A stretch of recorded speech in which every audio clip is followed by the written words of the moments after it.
everybody, my name's Dave, thanks for joining me on the channel, and tonight I'm going to talk about UHF radios and UHF antennas. Now I know we've done about UHF radios before, but I'll try and get through it as quick as possible because I want to get onto antennas and the patterns and why we have different dBi radio aerials and things like that. So without further ado, let's go. So what is UHF and why do you need one? So what is a UHF radio and why do you need one? Well, if you're considering any sort of off-road adventure or outback expedition, and I hope you are, having a trusty UHF radio at your disposal is essential for anyone planning to venture off the beaten track and into the bush. So are you thinking about buying a UHF? Besides being a fun way to chat with other road users and travellers, a UHF has a range of handy uses. They are primarily used by four-wheel drive, truck and camper van owners or caravan owners for practical purposes, allowing you to communicate with other people in the area, usually over a short distance. UHFs are commonly used in convoy or group settings to get warnings and updates on track conditions and road closures. Additionally, they are extremely handy in emergency situations. Channels 5 and 35 are reserved for emergency use. They are vital too to having your contingency kit. UHFs are also very useful in situations where you need to contact other road users to let them know they are clear to pass you. Similarly, when you arrive at a camping, reversing your beloved vehicle, having someone with a handheld UHF to guide your manoeuvres removes the pain of shouting over the engine, so you can avoid obstacles that typically reversing cameras can't see. How does a UHF work? UHF is commonly referred to as a CB two-way radio. It is a radio system that utilises the radio spectrum 476.4250 to 477.4125 MHz. For short distance communications, the UHF radio occupies a 477 MHz band and in total possesses 80 channels of communication for various uses. These channels are generally available to the public, but not all channels can be used by anyone for any reason. Significant penalties for misuse of channels may apply. UHF radios generally transmit best on line of sight, so it is important to position your antenna in such a way that you receive maximum coverage. As the positioning of your antenna is crucial, many people prefer to use units that are mounted on the dash of their vehicle, with the tall antenna mounted on the outside or roof of the vehicle. While you don't need a license in order to operate a UHF radio, you still need to abide by the specific regulations in place. Terrain and environment also impact how well a UHF signal is transmitted or received. Generally, you can expect a good signal around 5 to 8 kilometers in distance. If you are situated in a high position, this distance can be extended up to about 25 kilometers. However, transmissions may be restricted if the signal is blocked by hilly, dense or heavily forested areas. So, do you want to know the difference between a 40 and 80 channel radio?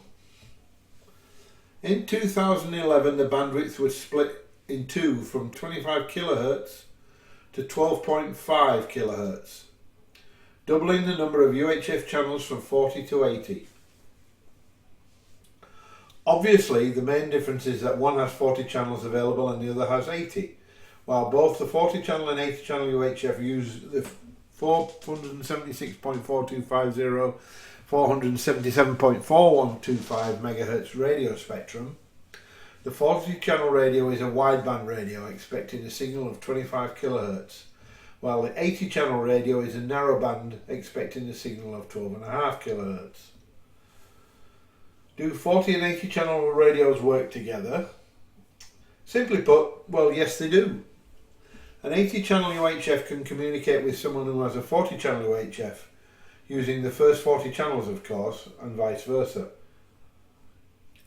The only issue here is due to the difference in bandwidths. The person on the 80 channel may sound quiet and be difficult to hear to the person using the 40 channel. Similarly, a 40 channel can come through distorted or significantly louder due to their varying bandwidths. For the best possible signal, it is recommended to have units that use the same bandwidth. 40 channel with 40 channel and 80 channel with 80 channel. Now, should I buy a 40 or an 80 channel UHF? People are definitely moving towards 80 channels radios, which offer a better chance of having less traffic. This means that you can communicate with your particular group without too much interference from others. However, there are still 40 channel radios out there, but you would struggle to purchase one now, a new one anyway. Now, what are the similarities between the 40 and 80 channel UHF? Both 40 and 80 channel UHF work pretty much anywhere, including places with little to no infrastructure to transmit the signal. This, however, means they have a fairly short range and work in line of sight. Not necessarily a bad thing, as it assures that you will communicate with those in your immediate vicinity. Should I buy a handheld in-car or a UHF in-car radio? You have the choice, yes, you have the choice between a handheld and a vehicle-mounted UHF. Handheld CB radios ranging from half a watt to 5 watts are convenient, they are cheaper, and they don't usually require any modification to your vehicle in order to fit. They generally offer the same features as most mounted UHFs and are likely to come with a switch allowing you to change between high and low wattage so you can conserve battery power. The downside to a handheld radio is that it will cover a far smaller radius than a mounted unit, as the antenna on the radio is shorter than externally mounted antenna, its reach is not as impressive. These radios usually get around 1 to 5 kilometers at best and can be affected by terrain and conditions including dust. You can use an external antenna to combat this problem, but that can cause battery problems upon how they are wired. However, you may be better off going with a mounted system from the start. Vehicle mounted systems are generally 5 watts and are superior to handheld radios. If you know you're only going to be using the UHF radio from your vehicle, while they vary in size, mount location and specific features they offer, they generally provide a much stronger and more reliable signal than a handheld unit. Battery life is also less of an issue as it's wired directly to your car's electrics. The strengths of a vehicle mounted system, however, are its drawbacks. Because they are mounted on your vehicle, you are limited to being used from inside the vehicle, and it may not serve you if you plan to go on a walk from your camp. Similarly, they are connected to your car and they will be unusable if your battery fails. In many instances, you could be better owning both. What are the advantages of a UHF radio over a mobile phone? Where there's no mobile phone coverage, UHF is your go-to option for remote bush communication. UHF primarily advantages over mobile phones are that they can work anywhere and requires little to no infrastructure to transmit a signal. With nothing but a basic radio set, you can communicate with whoever is in range.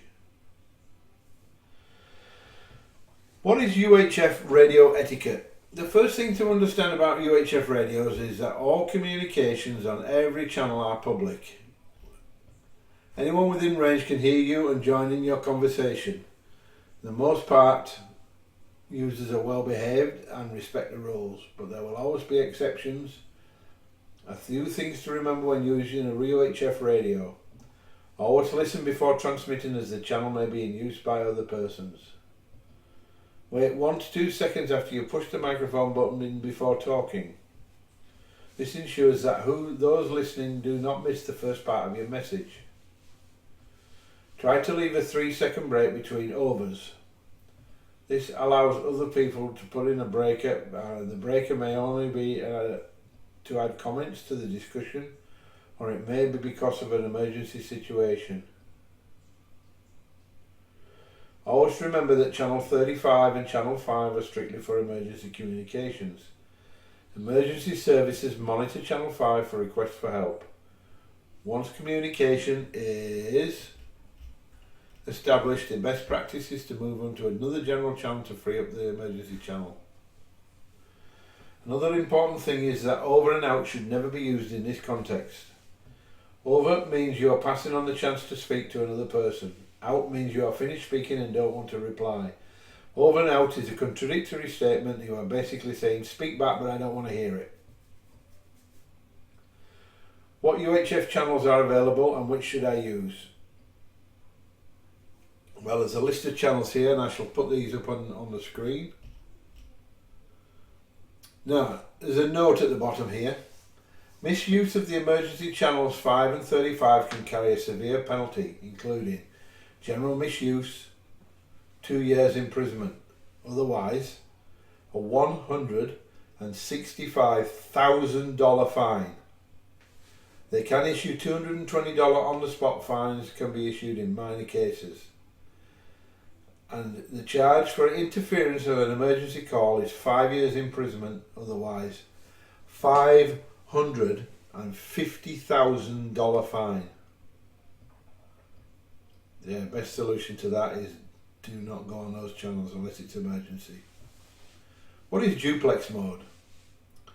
Duplex mode allows you to greatly increase your signal range by using repeater stations. Set in ideal locations such as a hilltop. There are 16 input stations and 16 output stations.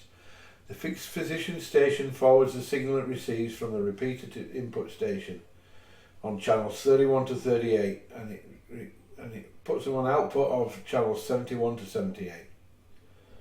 Channels 1 to 8 and 41 to 48 are simplex in the standard transmission use, which means that the signal is weaker and goes from unit to unit directly, unlike duplex mode.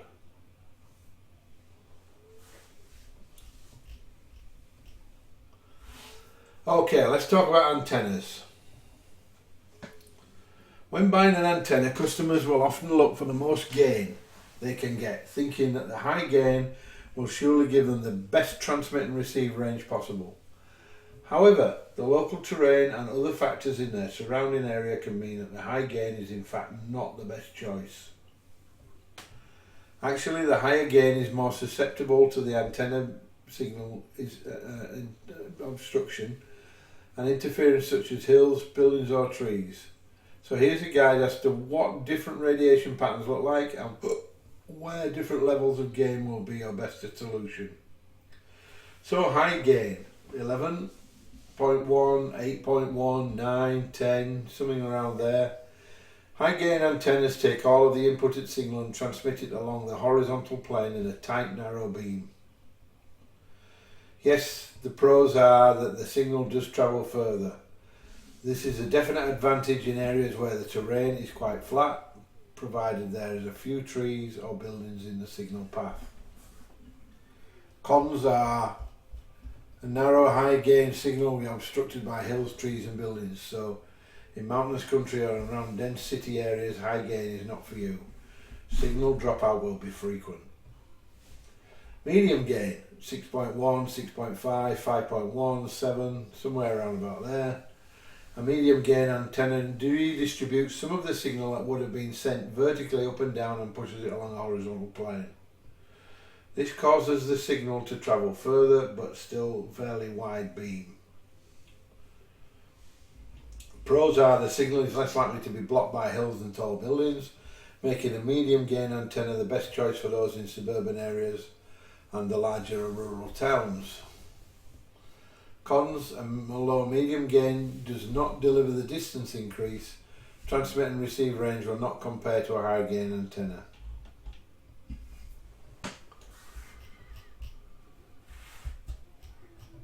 So, what's left? Low unity gain. So we're talking 1, 2, 3, 4 dBs here.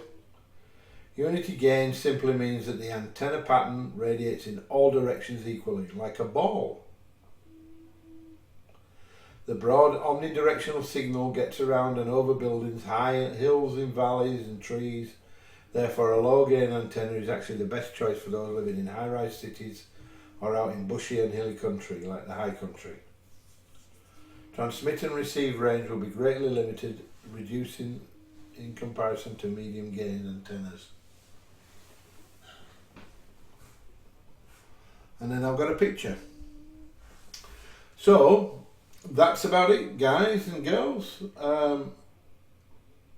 If you're interested in UHF radios and you want to see what the patterns are like, I'll be putting a picture up. But apart from that, thank you very much for joining me.